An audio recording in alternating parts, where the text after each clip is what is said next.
Good afternoon. Hope everybody enjoyed the warm, sunny weather we had over this first weekend of spring.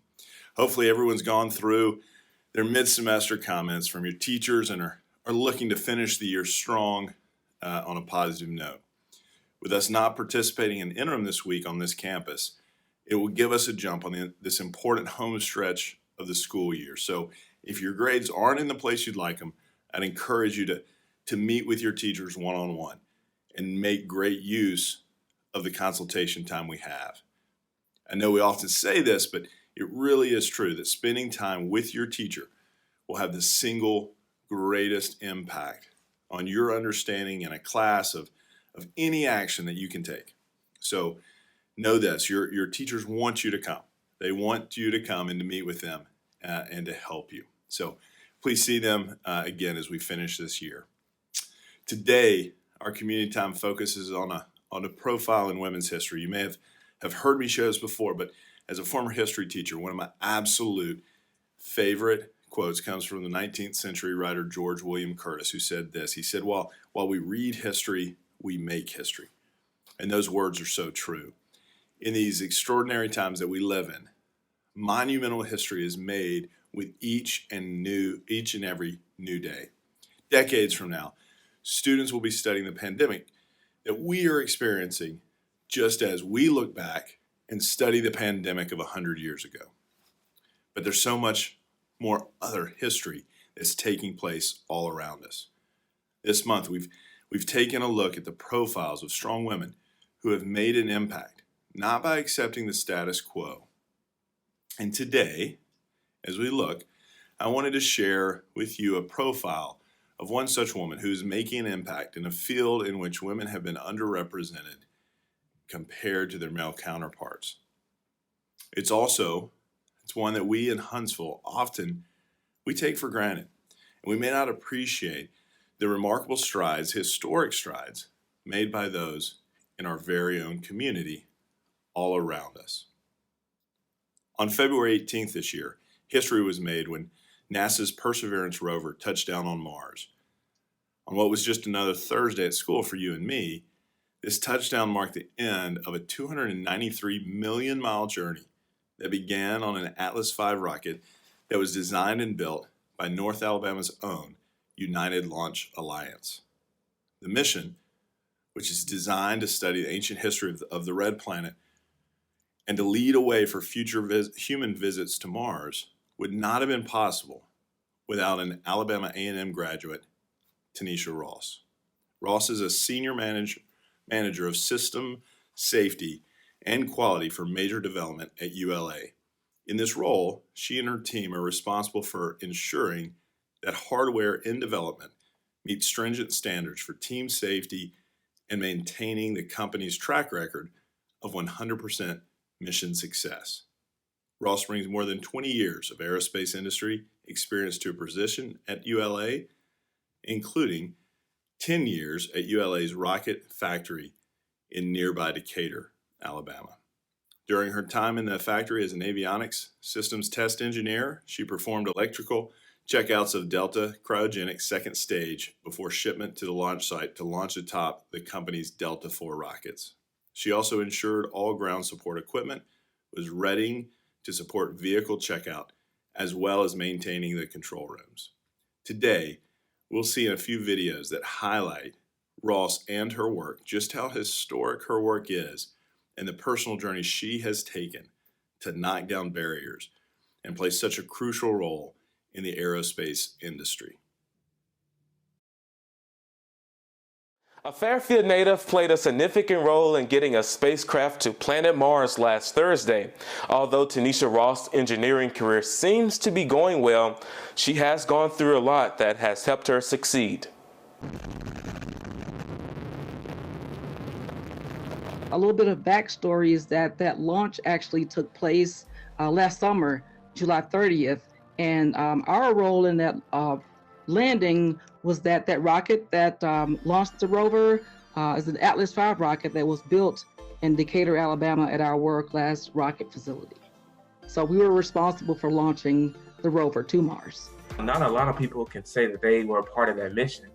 How does that make you feel inside? You're smiling. How does that make you feel? I get so excited about this, especially when you see it on the news, and then just to know the impact that we play in the world, in science, technology, it just brings joy to my heart. And knowing that I played a part in that, and being in the factory, I worked in the rocket factory for 10 years as a electrical test engineer before moving to Colorado. And so I'm around rockets all the time. And it's the feeling you can't explain, that you can't describe. And I'm often asked, Tanisha, do you get nervous or excited for every launch, or is it the same, or is it just another day? I get excited absolutely every time.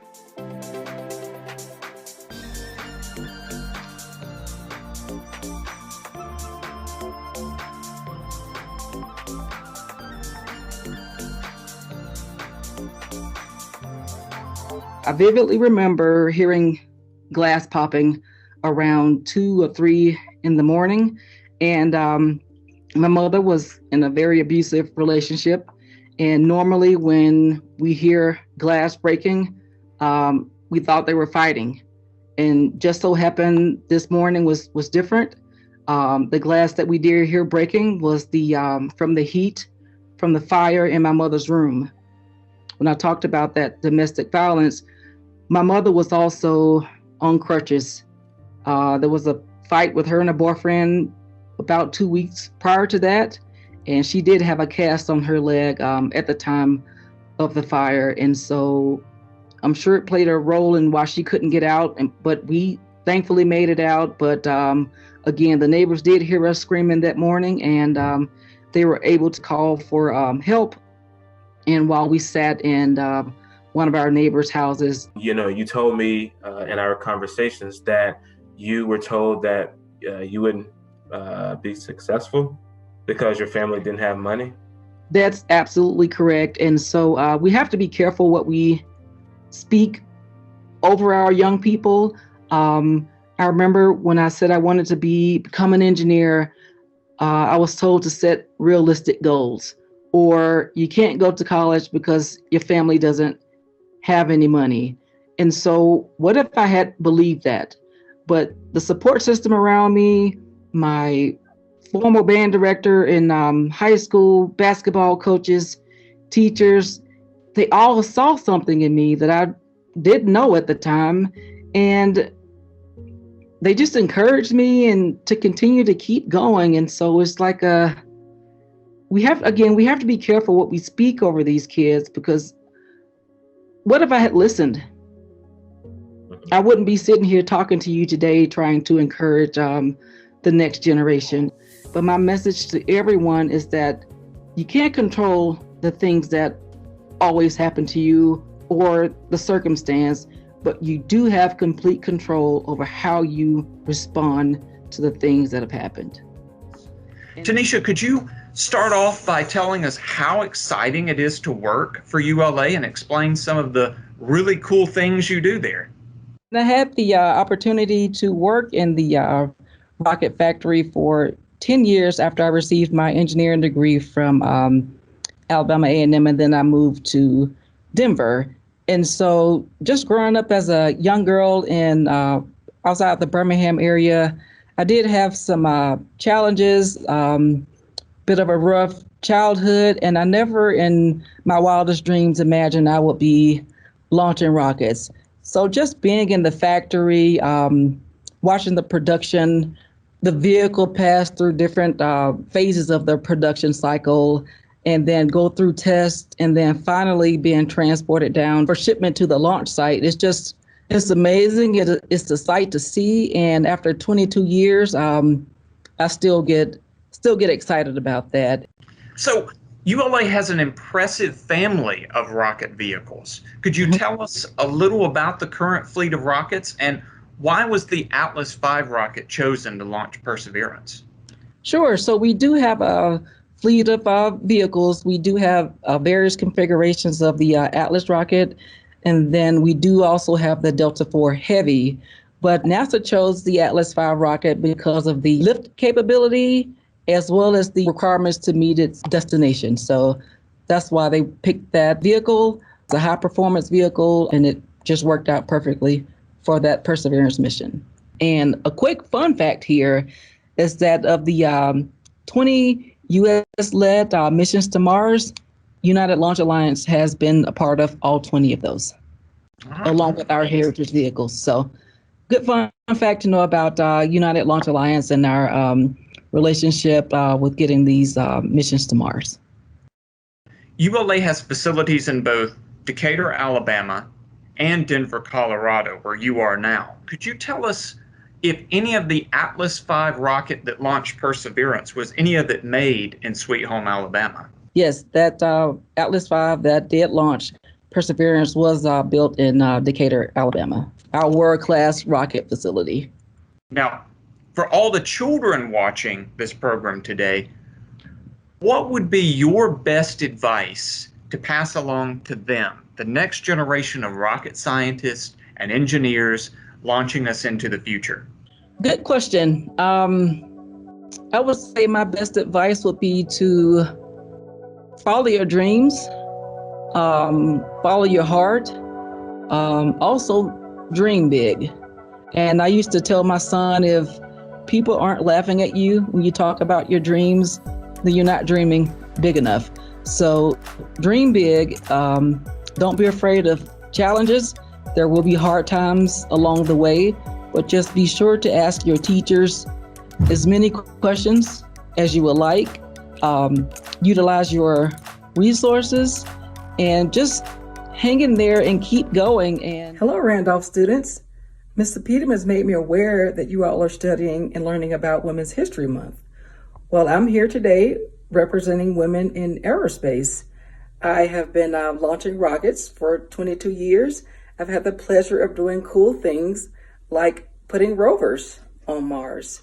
And it's been such a pleasure being a woman in this industry. And I really feel like I've been going around speaking to different schools and letting women, young kids, and all students know that there are women in the aerospace industry.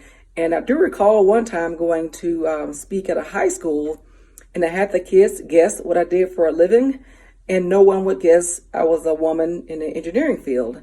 And I did ask one student, why didn't they think that I was an engineer? They said, because you don't look like an engineer, or I do not know any women that are engineers.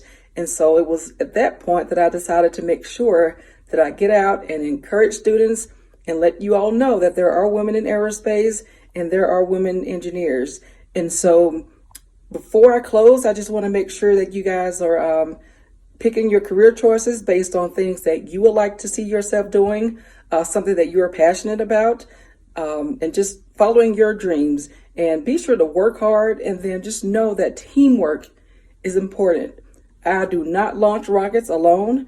I have a great set of teammates, and we all work together with this in this rocket industry. So be sure to start working in teams and know that it's important to work in teams, and teamwork makes the dream work. And again, choose something that you're passionate about, and just follow your dreams and continue to work hard. And again, this is Tanisha Ross, engineer for United Launch Alliance, and I hope you do enjoy your learning and studying of Women's History Month. This week in athletics, baseball will take on St. John Paul II at home on Tuesday before they start off spring break with a doubleheader versus Appalachian and Pleasant Valley High Schools. Golf will compete against Bob Jones and Grissom this week. Boys soccer will have a JV game with Whitesburg Christian and a varsity game against Columbia at home on Wednesday. And then we'll travel to James Clemens for a game on Friday night. Softball has 2 home games this week with Priceville today and Columbia on Wednesday. Tennis plays today versus Mae Jemison. And track and field will compete in meets Tuesday at James Clements and Saturday at Madison Academy. And finally, our mountain biking club will tackle the Rumble on the Ridge on Saturday morning. In other announcements, be on the lookout for information for student leadership positions next year. This will include Honor Council, SGA, YLC, and class officer positions. Between the time we return from spring break and the end of the year, we'll have elections for those positions.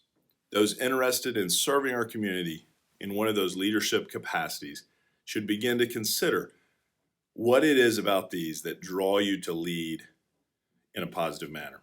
We'll be sending out more information about each of these elections soon. Seniors, we announced prom recently, but that's not the only end of year event that we'll be having. We've been engaged in the planning of all those typical end of the year events and are excited to bring you more information about these soon.